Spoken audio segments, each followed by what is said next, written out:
Hello. It's good to see you for Tea with Jess. What do you think about my new little intro video? I got my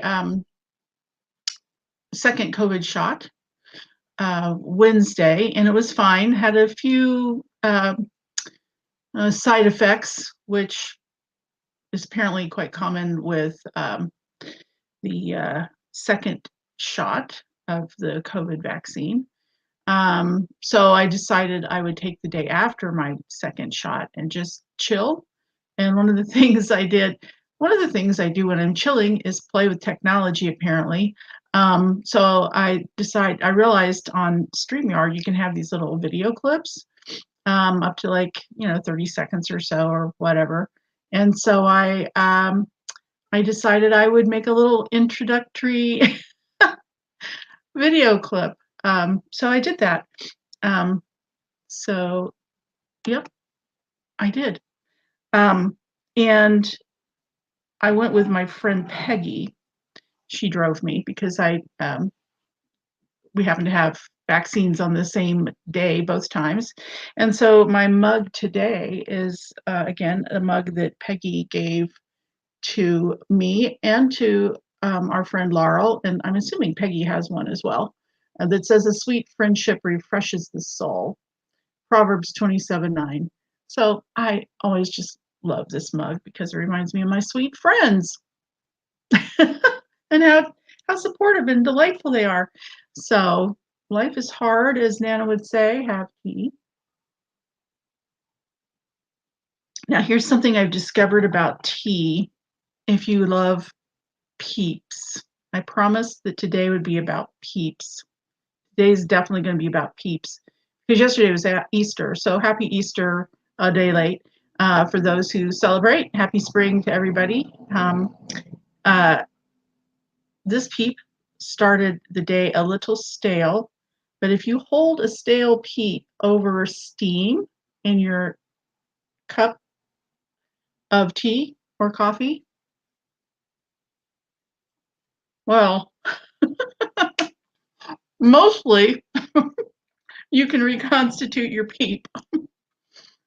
Ah, I can't believe I'm eating a Peep live on Facebook. I love Peeps. I haven't always loved Peeps, but I love Peeps.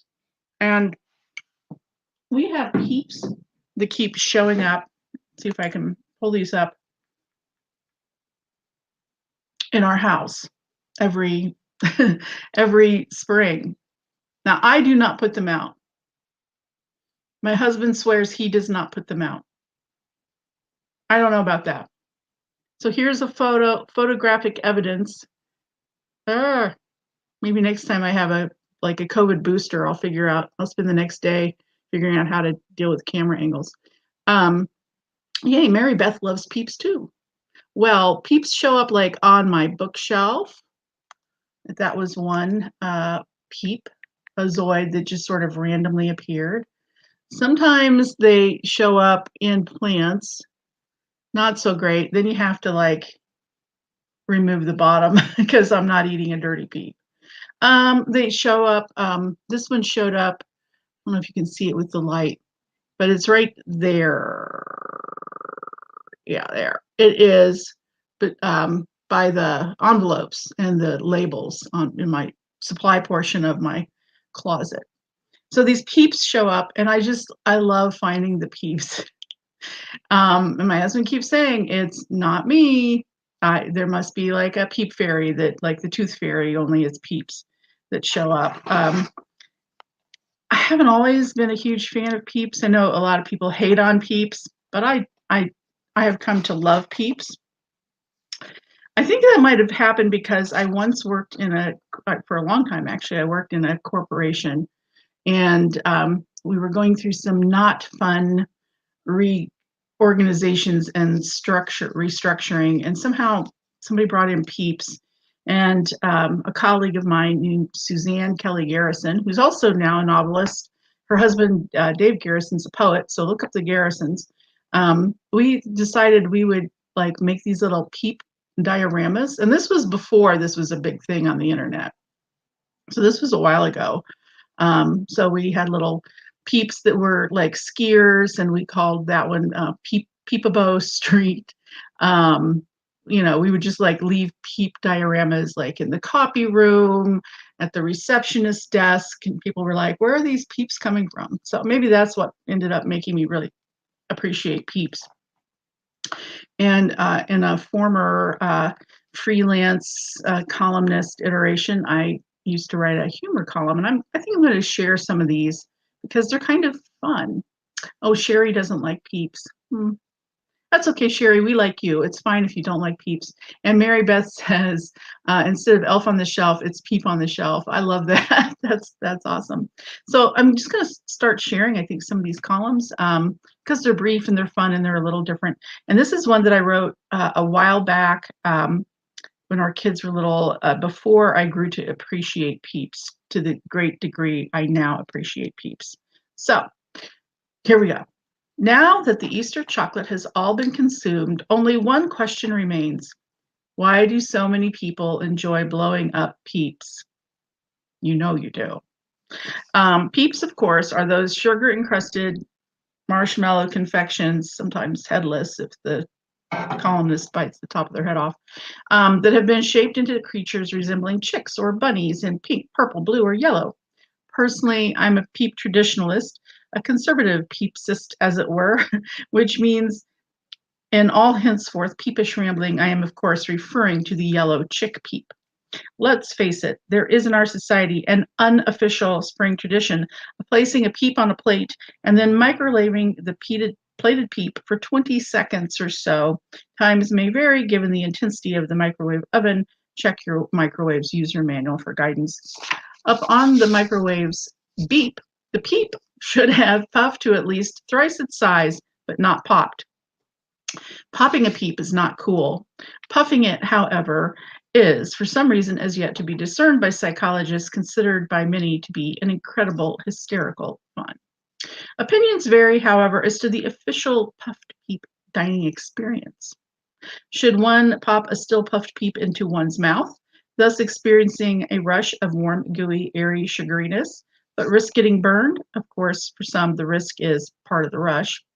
Or wait the deflation of the puffed peep? True, once a puffed peep collapses in on itself, it can never be repuffed, and it does rather resemble bright yellow sugary roadkill.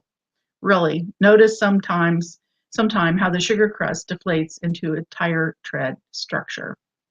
On the other hand, consuming it in this state is rather like eating the top crust of a creme brulee all in one bite. Although, of course, no self-respecting creme brulee would ever sport a bright yellow crust, nevertheless, yum. All this makes me wonder what people did with Peeps. Sorry, I'm getting a weird notice from StreamYard. With Peeps before the invention of the microwave. After all, raw Peeps are just, well, not very well palatable. Deep down, perhaps Peeps purveyor, the Just Born Company, knows this, although the official Peeps website, marshmallowpeeps.com, does not sanction Peeps puffing. It nevertheless offers Peeps recipes. Peeps fondue, anybody? Maybe the official stance is that puffing Peeps is like desecrating a symbol of spring. Although I really don't see why skewering a peep on a little wooden stick and dipping it in scalding chocolate is any less barbaric. Or maybe the site doesn't feature Peeps puffing pointers simply because official Peeps producers aren't aware of the tradition. Maybe it's just a regional thing. After all, I know someone from the East Coast who was engaged to marry someone from the Midwest.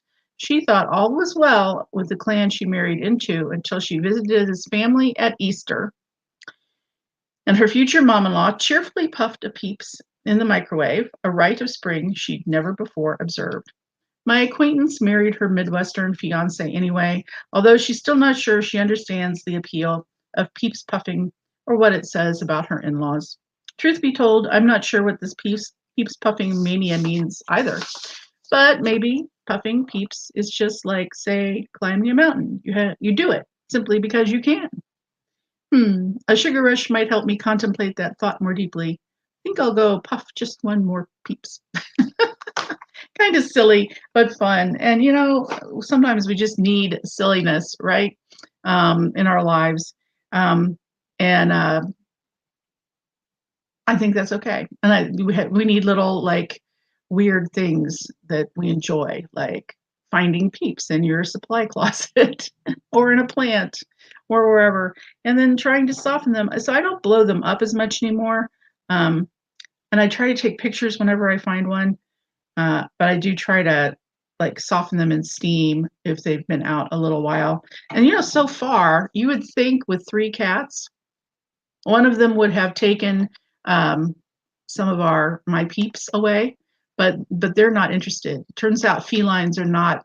They're maybe into the real birds that are twittering outside our porch, but they're not into they're not into the sugary confection known as peeps. Anyway, I love peeps. I love silly things. I love spring and surprises. So I thought I would just share that with you. So before I go, I do want to share that. Ta-dum, ta-dum. Remember, I learned how to use banners like a couple weeks ago. There's a banner that on Wednesday, so 2 days from today, I'll be in conversation with Rebecca Drake. Her newest novel is Just Between Us, and you can see there how to find her on Facebook or look her up on her website, just Rebecca Drake. And so she's going to be sort of hosting me at Riverstone Books, which is a wonderful independent bookstore in Pittsburgh. And there I have at Riverstone Bookstore is their Facebook page. So Rebecca will be, chatting with me about the stills, and we've known each other for a few years, so we'll just chat back and forth about the writing life and what we're working on and all of those great things. And again, it's April 7th at 7 p.m. It's totally free. You do have to get a ticket though, because it's being broadcast on the platform Eventbrite. So just go to either my Jess Montgomery Facebook page or Riverstone Books Facebook page at Riverstone Bookstore. Find the event, click that you will be there, and that will give you all the information you need to know. It's not being broadcast live directly on Facebook. You need to go through the Eventbrite um, uh, link. Maybe I had too many peeps, and that's why I'm spacing out a little bit, trying to find the word link.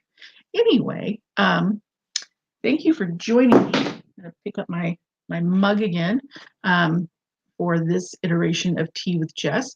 Next Monday, I will be again sharing something fun and goofy and personal with you. Then the following week, I'll have on Jessica Strasser, who wrote A Million Reasons Why, which I finished. That's her newest book. I love all of her books. I finished reading A Million Reasons Why this past weekend. So good, so phenomenal. Such a great book. I'm really excited to be sharing an interview with her in 2 weeks. And then 3 weeks from today, I'll be chatting with my buddy and writer friend Mariah Fredericks will be live about her newest book coming out this month called A Death of a Showman. So look that book up too. So thank you for being here with me. As Nana says, life is hard. Have tea. Take care of yourself, whether it's with tea or peeps or something fun and silly, and take care of each other.